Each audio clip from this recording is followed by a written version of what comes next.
How many of you thought about some things that you know that you deserve or you want out of life or you would like to enjoy, experience, and you found yourself blocking yourself? Raise your hand if that ever happened to you before. All right, very good. Here's what I want you to do. Shake somebody's hand on your right and your left, and here's what I want you to say. Whatever you're seeking, it's seeking you. It's seeking you. You can have it. You can have it. Give yourselves a round of applause, all right?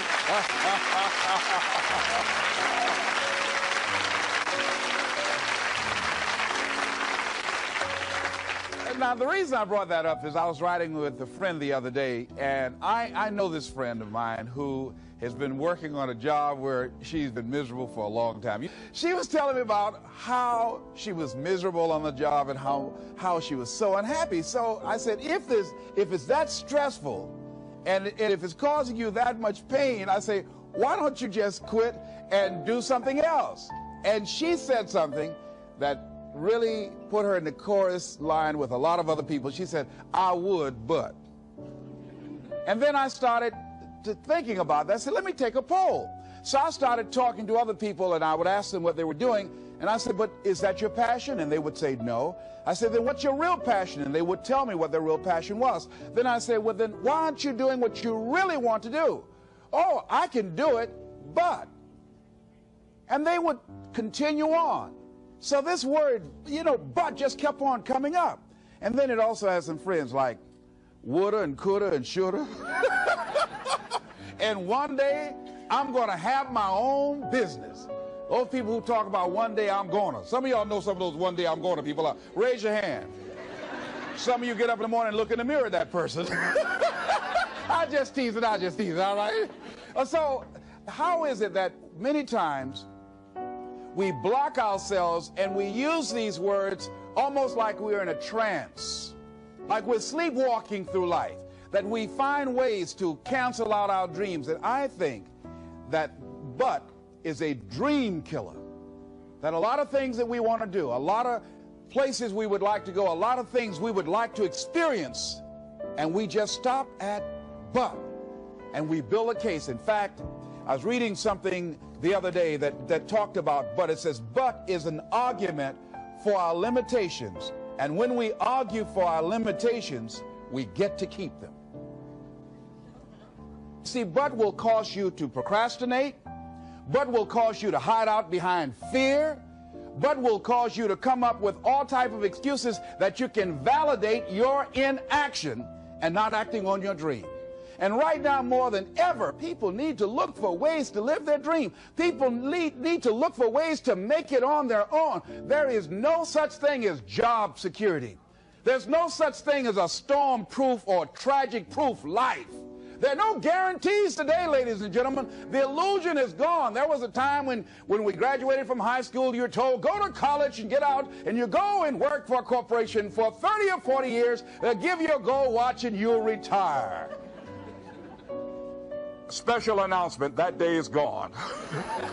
That day is gone, never to return again.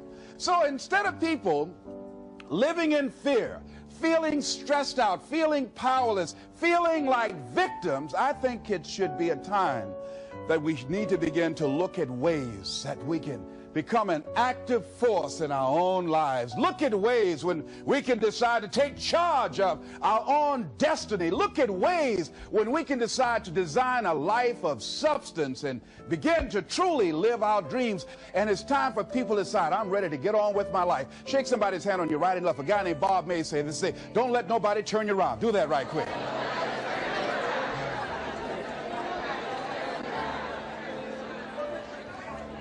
Now, a lot of people say, I'm going to live my life one day when things get right. When I get all my bills paid. When I get my feet on the ground. I say, what have you been walking on? See, there are no problem-free moments. A guy named Dimples had a record one time called, If It Ain't One Thing, It's Another. And I say, if it ain't one thing, it's 12 others. Always something there to build a case on why you can't move on, why you can't grow to the next level, why you can't begin to manifest your greatness, why you can't begin to live life on your terms. Always something there to block you, to keep you where you are, and keep you from beginning to develop your true greatness. Always some fear. How do we handle it? And I'm saying that if you've been hiding out behind but, if you've been using the fact that you don't have enough money or you don't have the education, take it head on. Go get the education. I was saying to a guy the other day who was saying, I said, how old are you? He says, 47 years old. I said, your sister tell me that you can't read. He said, that's right.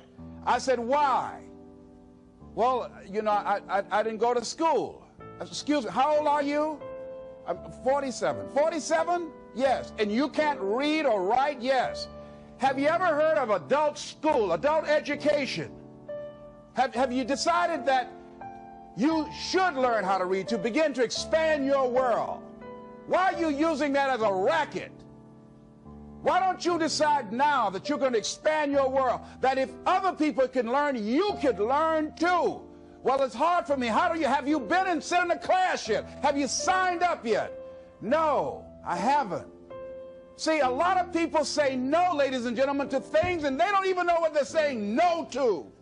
They haven't even challenged themselves. He hasn't even gone to sit into a class and say, teach me how to read. Instead, it's been easier for him to go through life, he thinks, trying to play a whole con game, pretending he knows how to do something that he doesn't know how to do. And you know what? Most of us go through life like that. Most of us go through life pretending that we're satisfied where we are, pretending that everything is okay, pretending that we don't have any special goals or ambitions or desires, when really deep down inside we do really want more.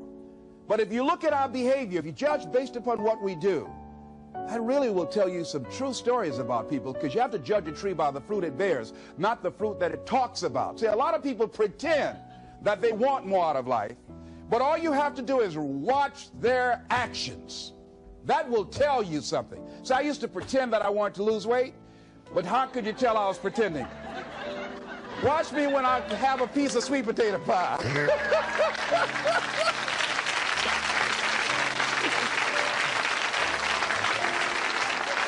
Let me get within walking distance of some peanuts, some potato chips. See, I was pretending that I really wanted to lose weight. No, you just watch what I eat. I tell you what I'm seriously committed to.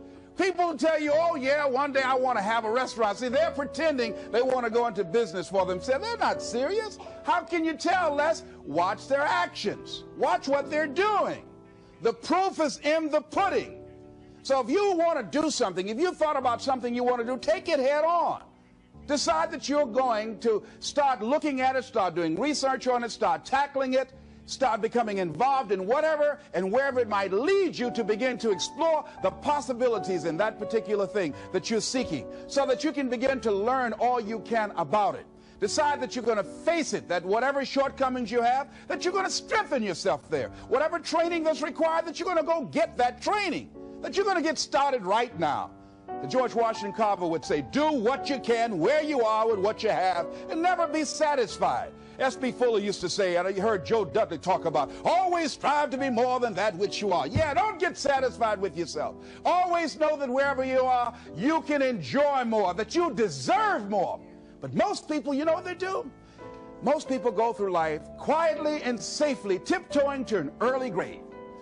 Find out what it is you want and go after it as if your life depends on it. Why? Because it does. People that have found their passion, people that found the things that they love, people that have found the things that they can pour their lives into, those people live longer. I was in New York and I had to do a seminar at a special church, and a guy by the name of Reverend Johnny Youngblood. And I said, how is it that you were able to build this big housing facility and got all of the various community and religious groups together to have this dwelling for 2,000 residents that were once homeless? How were you able to take on this responsibility? Wasn't it overwhelming? He said, the kind of work I do, he said, it's in me. I've got to live what's in me. And I think that's everybody's desire in life. You got to live what's in you. Life is just too short and unpredictable. But what do we say? But there always be tomorrow. Oh no. There's no guarantees you're going to show up tomorrow. There are a lot of people who were here yesterday that they're not here today. There are a lot of opportunities that were around yesterday. They're not here today. Oh, you can wait, but you know what Abraham Lincoln said? Well, good things might come to those who wait, but only the things that have been left over by those who hustle.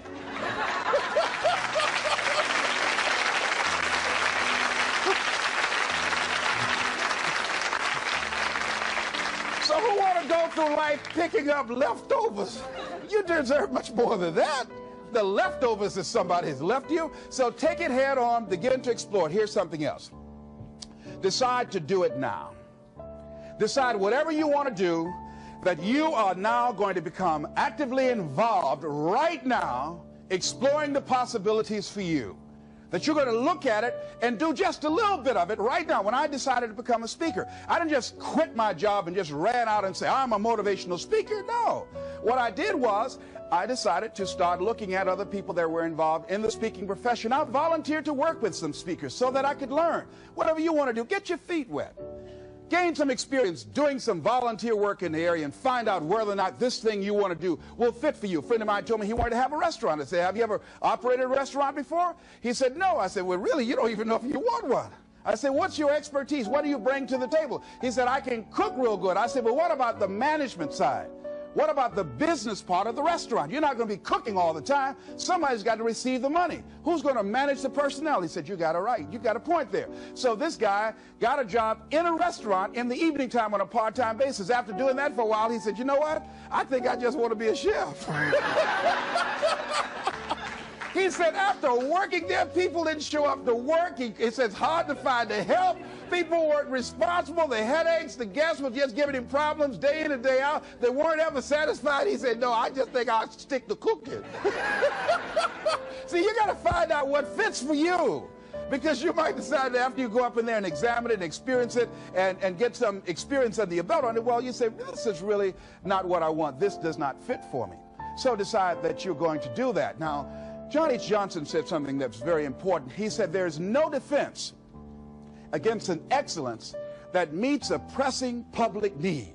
See, whatever you decide to do, look at it and find out what is it that I have that I could bring to the table that can begin to enable me to ensure that I could be successful in this. Where is the opening for you? There's room for you out here in the arena called life. There's room for you to come out and live your dream. Don't allow but to keep you in the corner or keep you up in the bleachers looking at life, being a spectator, not being a participant, making a difference in life.